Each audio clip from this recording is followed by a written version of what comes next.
Alright. We're taking all the best old school wisdom and blending it with the top new school methods to bring you the optimal coaching strategies.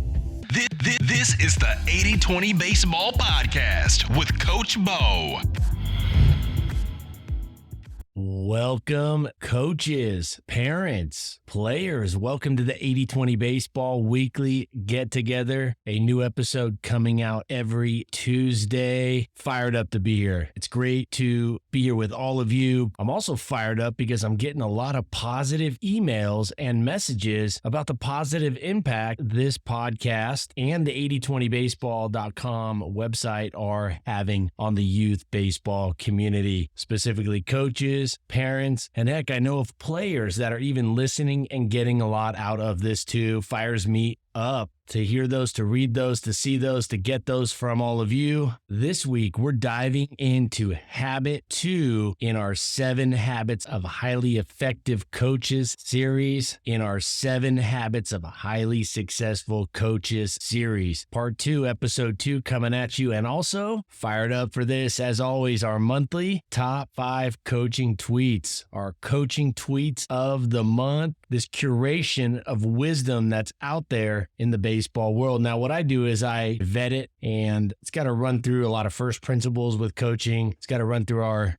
vetting process of what's good for youth baseball also, and youth baseball coaches and parents and players. And then I bring it to you, the top 5. If you have not already, go back and listen to last week's episode. We got off to a great start with part 1, Habit 1, in our 7 Habits of Highly Effective Coaches, Highly Successful Coaches series. We kicked it off. We talked about being a proactive coach, shared out 9 specific tips to help you coach better, faster, to serve our players better and in more efficient ways. So if you haven't, go back. Maybe you start there and then work to this week. Most of you have listened to it already. So let's get into this week's episode. Quickly though, shout out to the positive reviews left on Apple Podcast. Saw a couple positive reviews come in recently. One just this week came in from a mom of a player that likes to listen to the show. And here was what this parent said, quote, "I'm not a coach, but I'm a mom of a 9U baseball player. I was in search of something I could listen to help him with mindset and the mental toughness. Also something that he could listen to from time to time. He gets a lot of directives about the technical side of baseball, but not too much on the mental side. Hoping to improve that. And this is a great tool. I can't quit listening to these. I've gained a better understanding of the game and found ways to be more supportive while my son plays."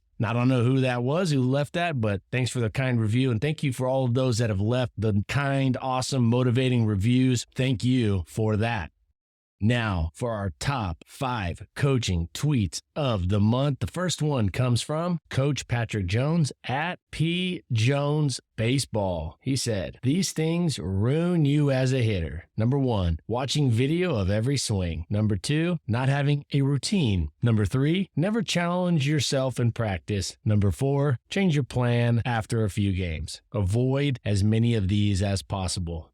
We've talked about it on this show. In fact, we've talked about all of these things on the show over the last 3 years. Number 1, watching video of every swing. I recommended videotaping, doing some video, whether it's just on your phone or a tablet, an iPad out there at the field, but don't over video. Don't over videotape and over record and over analyze. What does that mean? If you're recording video for swing purposes, for technique purposes, more than once a month, probably too much. Now, that once a month recording can be from different angles against different types of pitchers. So it could be a compilation, say, from a tournament or something like that, or a couple games, but don't over videotape. Video is good. Too much is not. It's just like overcorrecting. We want to correct things, but we don't want to overcorrect. Overanalyzing a swing, the whole event of hitting, of swinging, of selecting and recognizing the pitch and knowing whether you should swing or not swing and then putting a good swing on it. You're talking hundredths of a second here. You don't have time to overanalyze it. Not a good place to be. Number 2, not having a routine. So Coach Patrick Jones said not having a routine. We've talked about the importance of having a routine. In fact, I shared some insight on that I thought was a little unique, in that I think having the routine gives the mindset, the mental part of the game, something to anchor to rather than some of those negative thoughts that can come in. Number 3, never challenge yourself in practice. We've talked about that at length. Make practice, make half of practice, half of a drill, a third of a drill, thrill, more challenging than the upcoming games, and more specifically, the games against the top teams in your area. Number 4, change your plan after a few games. Stick to the 80-20 hitting approach. I highly recommend that hitting approach. So he's talking about the hitting plan here specifically. Stick to that hitting approach. Trust me, it's like in Remember the Titans when Denzel Washington, he's a coach and he has a playbook of 8 plays and the other guy has a whole binder. And he said, hey, these plays, this plan, it's Novocaine. Sometimes it takes a little time to work, but it always works. Now, I don't know if that's true because I've heard some stories from family members that the Novocaine didn't work. Man, never been in that situation, but hey, I digress. Next up, second tweet of the month, Alex Hale at Swag in Shades. That's a nice call sign there. Nice Twitter handle. Said, I say this all the time, quote, low line drives and batting practice, I should say, are doubles and home runs in games. The message, low line drives and batting practice are doubles and home runs in the games. We want line drives in batting practice. We want, at a minimum, hitting angle or ball off bat angle, hard one hoppers through the infield. That's the minimum. That's the low point. 1 hoppers through the infield. Now, again, this is batting practice, so we're trying to strive for doing it really well because in the game, we know we're going to hit some balls down into the dirt. We're going to hit 4 hoppers, but we're trying to tighten up that spread in practice because we know the game is going to open up that spread just because of all the other factors and the nerves and things like that and whatnot. And we don't want to hit pop-ups or high fly balls in batting practice. No high fly balls, no fly balls, no pop-ups, of course, definitely no pop-ups, and no ground balls in batting practice outside of those hard one hoppers through the infield. That's what we're aiming for. So a good quote by Coach Alex Hale. Next up, tweet number 3 of the month. Top tweet of the month, number 3, Brian Cain. Brian Cain's a mental strength coach, a mental performance coach. He's at Brian Cain, spelled with a C, at Brian Cain Peak. He said, anxiety comes from obsessing over the future. Depression comes from obsessing over the past. Optimal performance comes from a focus on the present moment. Be here now. Wow. Anxiety comes from obsessing over the future. Depression comes from obsessing over the past. I'm going to say this, I think overthinking, overanalyzing, excessive thinking about the future. So obsessing is another way of saying excessive thinking, overthinking, and in a lot of cases, just thinking about it, thinking about the future, thinking about the past. Yeah, it's quantitative and qualitative. So it's not necessarily how much you're thinking about the future, because if you plan ahead, that's good. And you should learn from the past and you should enjoy those past memories in life and even visualize yourself doing well. In fact, there was a baseball player, Ricky Henderson, who used to watch video of himself hitting home runs. And I want to say it was Ricky Henderson. He used to watch video of himself hitting home runs in the past, and that was motivational for him. So it wasn't that thinking about the past is bad. It's just obsessing and overthinking about the past, and also the quality of our thoughts in the past. Or is it something that we can learn from and use now and moving forward? And anxiety comes from obsessing over the future. So Brian Cain finished up that tweet by saying, optimal performance comes from a focus on the present moment. Be here now. My number 1 recommended book is The Power of Now. That's my number 1 recommended book. Not my number 1 recommended coaching book, although the being here and present and the now is hugely advantageous and beneficial. Brian Cain said it best. The title of his book, of one of his books, Brian Cain said, "So what? Next pitch." That's the title of his book. So what? Next pitch. Recommend that book, or maybe sharing a synopsis of that book with your players. Next up, tweet number 4 of the month. This one comes from Michael Schlacht. At Michael_Schlacht, SCHLACT. He said, Kyle Schwarber talks about mindset at the plate in the box. Do yourself a favor and take some notes. Always love listening to how the pros go about their business. And now here's the interesting thing about this tweet. So Michael puts this tweet out there, and it's Kyle Schwarber giving a video or an interview on MLB.com. You can go look it up. Kyle Schwarber, MLB.com. This was just recent, and he's talking about the hitting approach. But at the end of the video is what really stood out. And at the end of the video, the interviewer asked Kyle Schwarber, that is, about the team chemistry that she was seeing from the Phillies and how they seem to get along and have a lot of fun. And to me, that was actually the big takeaway. That was the golden message in the video, the golden message about team culture. So sum that up, it was essentially them discussing how much fun the Phillies had, and the Phillies had a very successful season last year, and they had a group of players, and they talk about this in the video, a group of players that get along, that are cohesive and have fun. Imagine that. Win more when you're having more fun.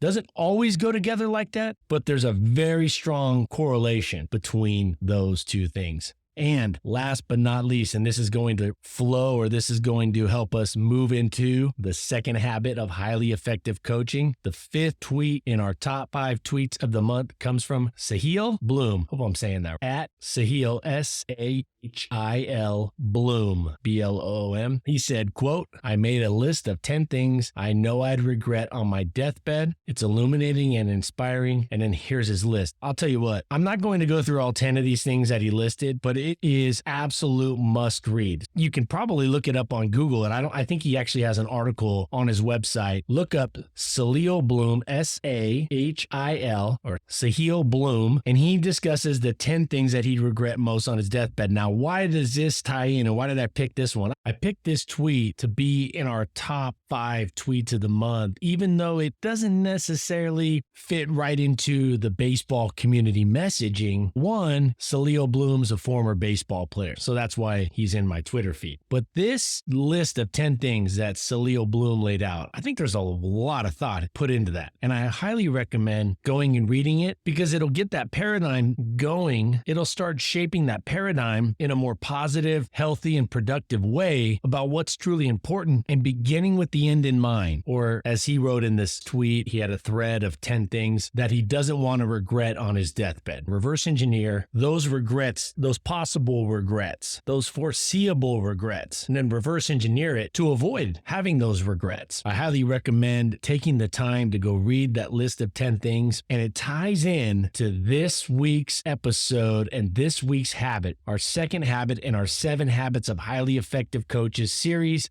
Begin with the end in mind. So these habits, of course, come from the book 7 Habits of Highly Effective People by Stephen Covey, the bestseller. Most all of you know that book. Highly recommend that book. That's one of the top 5 books that I would recommend. They say, Coach Bo, what kind of book knowledge do you have? If you would have asked me how many books I read from cover to cover when I was 24, I would have said maybe 0. I don't even remember reading a book cover to cover. I definitely didn't read in school. I definitely didn't read the books they gave us in school. They were boring to me. They were not on things I was interested in. Interestingly enough, you know what I read a lot of when I was younger was Sports Illustrated and Sports Illustrated for Kids. How many of you remember Sports Illustrated for Kids? What a great magazine. I read the sports section every single day, my entire childhood. So I didn't read a lot of books growing up, but I've read hundreds of books, north of 300 cover-to-cover nonfiction books over the last 7 years, 8 years. And so when I recommend these books, there's some context to that. So if you haven't, or you're not already, get that 7 Habits audiobook, start listening to that along with this series. Where do we want our players to be come game time? What do we want them to become when they're adults? What kind of adults do we want them to become? Where do we want them to be come adulthood? And what must we also avoid doing to increase the likelihood our players will continue showing up season after season, eager to get their baseball and life skills better, eagerly showing back up to the baseball field, wanting to continue their baseball playing days? These are the 3 questions we need to ask ourselves. The 3 most important questions, I believe, when it comes to habit number 2, begin with the end in mind. Specifically for coaches, parents, where do we want our players to be come game time? Where do we want our players to be come adulthood? And what must we avoid doing, or you could say, what must we do to increase the likelihood our players will continue to show up season after season, eager to get their baseball and life skills better?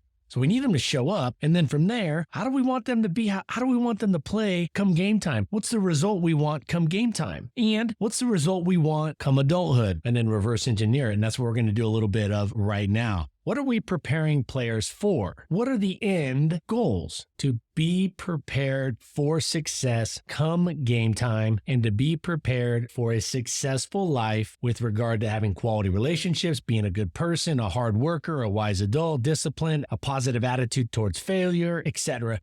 While preparing them for game time success, while preparing them for success in life. What can we do as coaches and parents to make the game of baseball, youth sports enjoyable so they come back and they're eager to come back and play next season? That doesn't mean they're always going to be smiling. There's going to be losses along the way. There's going to be failure. Yes, but how we shape that, how we frame all that is so vital. The end game is to prepare players for game time success, lifetime success, and for them to successfully return to baseball next season, eager to keep playing. Not because we signed them up and told them they had to, because they want to. The good news is these can all go together. These goals are mutually inclusive. They are mutually inclusive. Win-win. Everything must revolve. Everything we do, everything that we do with the environment must revolve around making players better come game time, come adulthood, and the baseball environment should be something that promotes enjoyment. Not always bliss and laughs and smiles, of course not, because that's not how life works. But it should reduce and, if possible, eliminate churn, i.e., youth baseball environment should be something that has kids eager to return to after the offseason. So some specific examples, strategies to use the end in mind to help us be better coaches. One, all of our coaching messages should be crafted with the end user, our player, our team in mind. What do we need them to hear, and how are we going to say it so they hear it the way we intended or want it to be heard? Thinking about the end user, begin with the end in mind. Also, reverse engineer your practice plans starting with the first game. Maybe you start also with the first league game. You can also reverse engineer your practice plans and your prep plans from the playoffs. Reverse engineer your practice plans starting from the first game or the first conference or league game, and work backwards from there. This depends on the area, the weather in which you play in. If you're in a southern state, warmer state, you can prep more in advance for that first game. Colder states, more snow, your practice time, your preseason time is more condensed. So you might start reverse engineering from the first league game or conference game, not necessarily the preseason games. Or if everybody makes the playoffs, maybe you reverse engineer it from the playoffs. Thinking big picture, thinking with the end in mind. An interesting side note here is the 80-20 principle is starting with the end in mind. Inherently, the 80-20 principle, the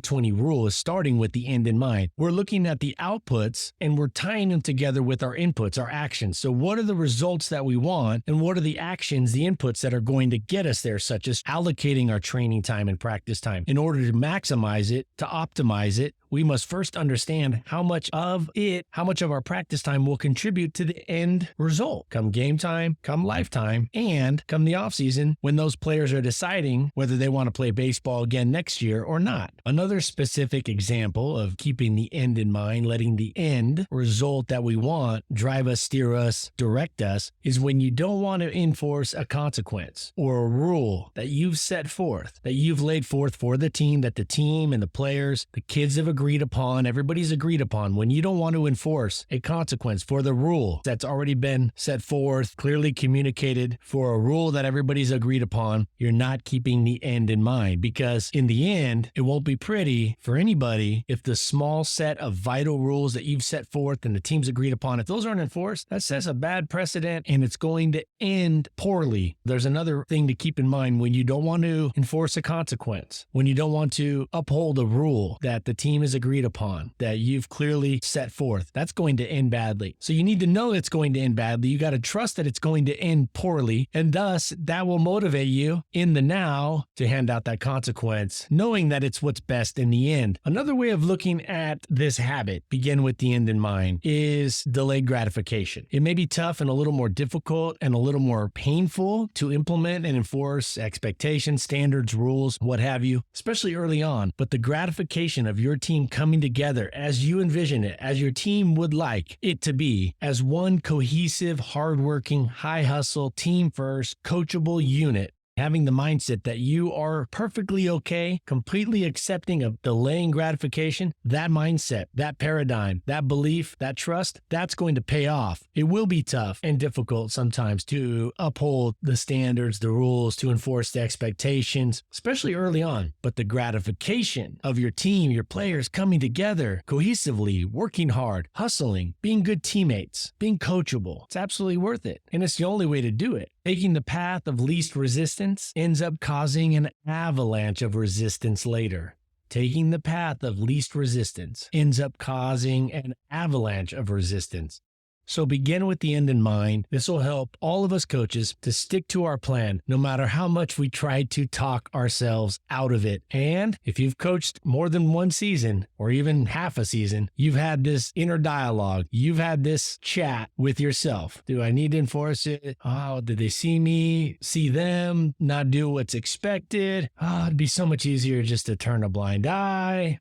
No, not if it's something you've set forth and laid forth. That's why I believe in having very few rules, only pivotal, key, vital rules, and that's where you bend. I think the bending of rules is how many you have, all right? There needs to be some give and take with the rules when you list them. And then once you list them and once they're agreed upon, then there's no bending. They are what they are. I do believe in tiered consequence setup. I do believe in having a tiered path, but that's not bending because you're just sticking to the script. But the script, before it's written, needs to have some bend put into the writing process, if you feel me on that. I know you're probably sitting there going, yes, you see what I'm talking about. So begin with the end in mind. The path of least resistance will almost inevitably end up causing an avalanche of resistance later, and you will be buried. And I know many coaches who couldn't dig themselves out from that avalanche. Had they kept the end in mind, and keeping the end in mind is motivational. It's what drives the really good coaches to instill the right amount of discipline when they don't want to. A lot of coaches don't want to do that. They don't want to implement discipline. They don't want to do it because it's the path of most resistance or more resistance early on. But it's what the players need. You're beginning with the end in mind. It's what they need to become better players come game time, adulthood. Kids love becoming disciplined. They're not always going to like the path to becoming disciplined. And that's where as adults, we come in and help nudge and guide them and direct them to becoming disciplined. Because once they're disciplined, they love it. Nobody does not love being disciplined, but almost everybody doesn't want to take that path, or at least we need that nudge. We need some pull. We need a little push. And that's where we come in as coaches. At the end of the season, you should have these 3 boxes next to every player's name. And we should be able to check all 3 boxes for every single player. The first box is, do they want to come back and play for us as a coach? Do they want to play for you as a coach next year? Do they want to play baseball next season? The second box, did each player become a better human being during the season? From the start of the season to the end of the season, did they become a better person? Yes or no? And the third box that we need to be able to check at the end of the season, did they become a better baseball player? Did their skills improve in the key areas such as throwing accuracy, their hitting approach? Did they field more balls cleanly? Were they a smarter base runner? Were they able to react better on the bases, make better decisions on the bases? Like I said, did they field more balls cleanly than before? Notice I didn't say perfectly, but did they field more cleanly? Was their hitting approach more refined and better and more consistent? Was their throwing accuracy more consistent at the end of the year? Notice I said throwing accuracy because this covers pitching and all the defensive throws. Were they better with their skills? So the 3 boxes that we should be able to check for every single player. And I recommend you do this. You take your roster, you put 3 boxes next to each player's name with the columns titled, will they be back? Are they eager to come back? Do they want to return? Yes or no? Next column, did they become better people? Did they become a better person? And the third column, in the key skill areas, the 80-20 skill areas, did those improve? Did those improve from the start of the season to the end of the season? Should be able to check all 3 boxes. That is a successful coach. A coach that can check all 3 boxes for all 10, 12, 14 players on the team. By keeping the end in mind, by beginning with the end in mind as we prepare our players out there at practice in the training environment, let's use the vehicle of youth baseball, of youth sports. Let's use this vehicle appropriately and use it for all the good that it can have and should have to steer our players, our kids, towards the destination that we want them to end up at. The destination keeps us in line. Next week, we're diving into habit number 3 of the 7-part highly effective coaching series. So be here next Tuesday when the next episode drops, when it comes out. If you haven't already, head over to 8020baseball.com, get the drill design guide. You can follow me on Twitter, 8020_baseball. I retweet a lot of the good stuff that I see out there. I put out my own tweets, just keeping that paradigm coming along, polishing it up, refining it, keeping that positive, productive coaching message front and center. Support the podcast. Leave a review. A couple great reviews recently. Just go on there, leave a review, or at a minimum, give it a quick rating. That helps. Email me your success stories. It was great to hear from so many coaches this last week. How much they're liking the podcast, how much they're getting out of it. That fires me up.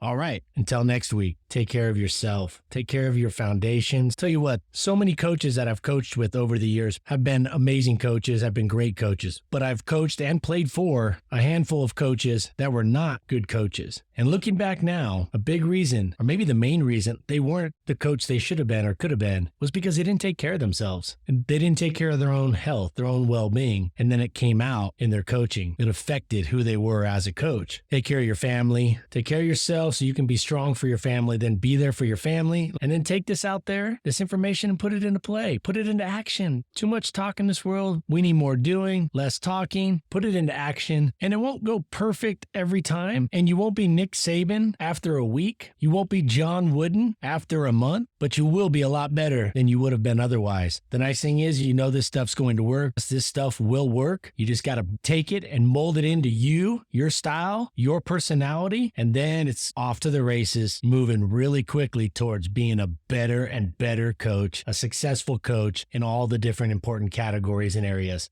Until next week, adios. This has been the 80-20 Baseball Masterclass. Take it to the field.